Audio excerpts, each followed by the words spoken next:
The Montrose Hatchery in the Rakaia Gorge breeds salmon and rainbow trout to be released into rivers and lakes all around the country.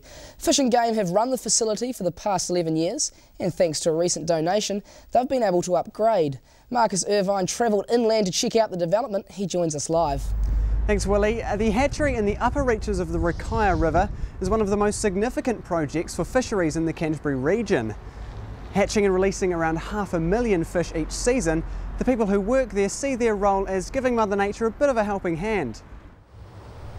After a 150-kilometre journey from the sea, these salmon have made it back upstream to where it all began.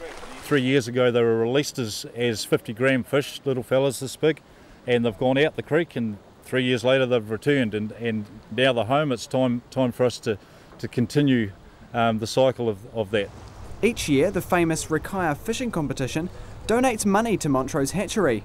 A $5,000 donation has built this new trapping system, and from it they're able to gather data that's now far more accurate about the life cycle of salmon and other freshwater fish. So we sort of hope that we can get 80% of our eggs through to one yearling stage of salmon, which will be released after a year into the Rakaia. That compares to less than 1% surviving till that age in the wild. If you think some of the adults look a little worse for wear, you'd be right. A lot of them haven't eaten since Christmas, and coming upstream to spawn is the end of the line. The work does have its harsh realities though. It may seem barbaric, but by killing the female salmon, it can be assured that all of her 3,000 eggs are put to good use. She would have died in 5 to 7 days after her spawn anyway. And this is where the magic happens. We're at the hatchery where the eggs are brought to after they've been extracted from the female salmon. Now about 98% of the eggs brought here today will be successfully fertilised, and those odds are far better than anything you could have expected in the wild. We're trying to do as much as we can, and in this day and age there's always water issues, and we're losing waterways and for all sorts of reasons, and it's good to be able to prop that resource up, and that's what we're doing, is just propping the natural resource just to get it through some tough times.